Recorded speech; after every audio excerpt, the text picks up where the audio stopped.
Canon EOS M50 Mark II merupakan kamera yang cukup terjangkau dan baik di kelasnya untuk tahun ini. Mempunyai spesifikasi yang mendekati Sony A6300 dan secara positioning, kamera ini sama dengan Sony ZV-E10, yaitu kamera compact yang khusus diciptakan untuk penggunaan casual atau enggak vlogger. Secara kualitas gambar, harga, dan juga kelengkapan fitur yang ditawarkan, menurut gua kamera ini benar-benar worth it. Kamera ini bisa memenuhi kebutuhan kalian, apakah itu bikin konten untuk sosial media, untuk belajar fotografi atau enggak videografi, di kamera ini bisa banget. Apalagi buat kalian yang nggak mau ribet dalam penggunaan kamera. Kamera ini udah cocok banget karena kamera ini cukup simple. Dan di video kali ini gua bakal menjelaskan kenapa kalian harus memiliki Canon EOS M50 dan langsung aja kita bahas. Seperti yang udah gue bilang, Canon EOS M50 adalah kamera compact dari Canon. Kamera ini merupakan kamera 2 digit dari Canon yang artinya secara positioning ada di kelas middle alias kelas menengah. Jadi nggak terlalu pemula banget dan juga nggak terlalu profesional banget untuk fitur-fiturnya. Namun secara spesifikasi di atas kertas, kamera ini udah bisa dipakai buat kegiatan sehari-hari.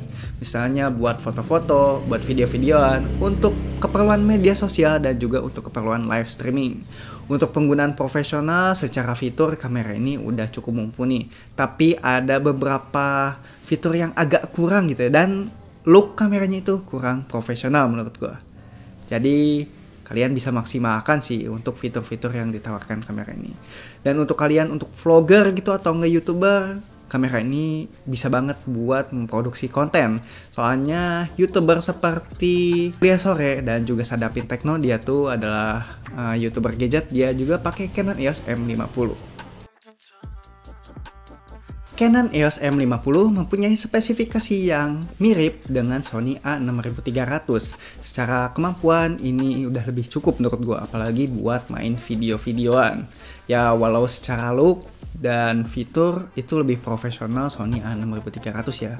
Jadi kalau mau buat dipakai buat kerja, kamera ini kurang cocok sih menurut gue. Secara positioning, kamera ini tuh 11-12 dengan Sony ZV-E10. Jadi fokusnya itu pada konsumen anak muda, vlogger, dan juga content creator. Dan mempunyai key point selling pada kemudahan penggunaan. Jadi kamera ini tuh tengah-tengah ya, nggak terlalu profesional, nggak terlalu pemula amat. Kamera ini dibanderol dengan harga 10-12 jutaan untuk harga barunya. Dan untuk second 6-8 juta, itu tergantung pasarannya gitu ya, tergantung toko yang ngejual. Tapi kalau kalian beli di OLX atau enggak Facebook Marketplace gitu ya, dan belinya di pembeli pertama gitu ya, mungkin kalian bisa dapat di harga 5-6 jutaan. Dan kenapa sih kamera ini cukup anjlok gitu misalkan kalian jual kembali? Karena peminat kamera ini tuh agak kurang juga ya. Jadi kalian bisa mendapatkan harga yang lumayan gitu kalau kalian membeli second. Tapi kalau kalian beli baru, usahain kalian belinya untuk jangka panjang. Jangan kalian beli dan beberapa bulan kemudian langsung dijual. Nggak direkomendasikan menurut gue. Kita mulai dari pembahasan body. Secara tampilan, body Canon EOS M50 ini sangatlah simple, beratnya hanya 400 gram. Desainnya seperti Canon seri profesional ya, bentuknya itu enggak ngotak. Dan ada top up flash di atasnya. Di bagian depan ada lampu autofocus dan juga tombol untuk membuka lensa. Oh, dan di sini juga ada mikrofon stereo ya, 2 buah. Di samping kanan ada port jack input 3,5 mm. Jadi untuk kualitas audio ini nggak diragukan lagi. Kalian bisa menggunakan mic eksternal apa aja, yang penting colokannya itu sama. Dan di samping satu lagi ada port multi untuk charging dan juga port HDMI buat output gambar. Di bagian atas ini cukup simpel banget. Ada Hotsu untuk flash eksternal, tombol custom, shutter button, dan record button. Dan kamera ini udah punya flash internal, walau flashnya nggak bisa dibouncing ke atas. Jadi cahaya yang dihasilkan itu sangatlah keras. Dan untuk bagian belakang ini cukup simpel lagi. Ada electronic viewfinder OLED yang enak banget buat monitoring gambar. Saya rasa kamera profesional banget ya ini.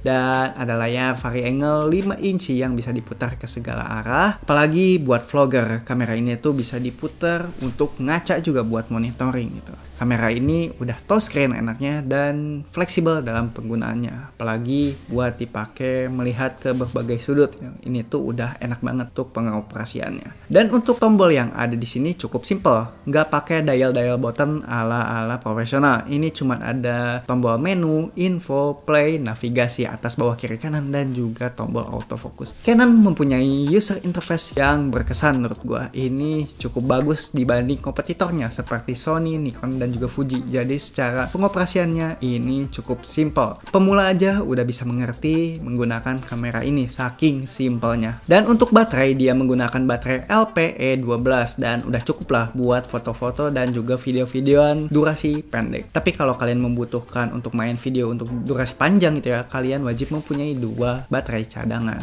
Yang menjadi keunggulan dari kamera ini adalah fitur foto dan videonya yang udah bener-bener mumpuni untuk kelas pemula sampai menengah. Salah satunya adalah resolusinya yang cukup tinggi, yaitu 24 megapiksel dan mempunyai kemampuan autofocus yang cukup baik. Kamera ini mempunyai 143 zona autofocus dan ini menurut gua udah lebih dari cukup gitu ya. Dan autofocusnya itu akurat. Dan untuk versi Canon EOS M50 Mark II-nya dia udah support autofocus, jadi dia bisa ngunci fokus ke mata. Dan untuk mode burst, kamera ini bisa menangkap 10 fps dan menangkapnya itu gambarnya resolusi tinggi tentunya. Mempunyai sensitivitas ISO 100 sampai 51.000. Jadi sangatlah membantu di kondisi low light. Jadi buat malam-malam kalian gak usah khawatir. Kamera ini jos banget. Dan untuk kamera videonya dia bisa merekam 4K 30 fps dan 1080 di 60 fps dengan filenya berbentuk MOV dengan audio stereo tentunya. Dan tentunya ada jack audio 3,5 mm yang dapat membantu memperbaiki kualitas suara di kamera kalian. Jadi outputnya itu udah mantep banget.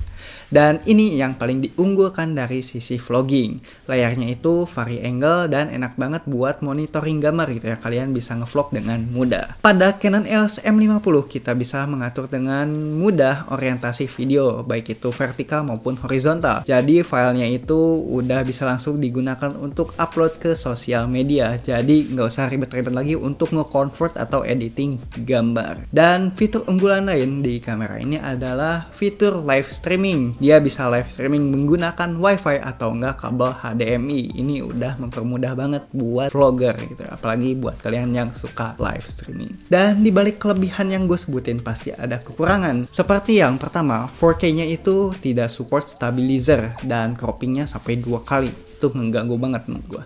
Dan yang kedua, kamera ini belum support flat color profile. Jadi agak kurang gitu ya buat main color grading. Dan yang ketiga, pas ngerekam audio nggak ada indikator monitoringnya. Jadi kalian harus pinter-pinter buat ngatur audionya.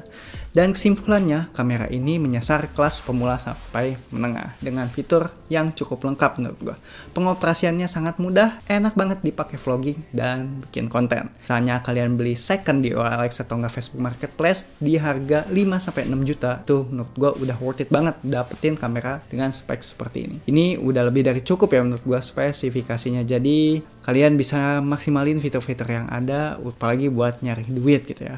Tapi untuk nyari duit profesional gitu ya, kayak buat main wedding gitu ya, buat main foto-foto wedding itu menurut gua secara tampilan ini agak malu-maluin ya, soalnya kamera ini tuh menyasar kelas vlogging atau enggak pengguna casual gitu, jadi agak kurang gitu ya secara look, tapi secara kemampuan ini udah mantap sih menurut gua.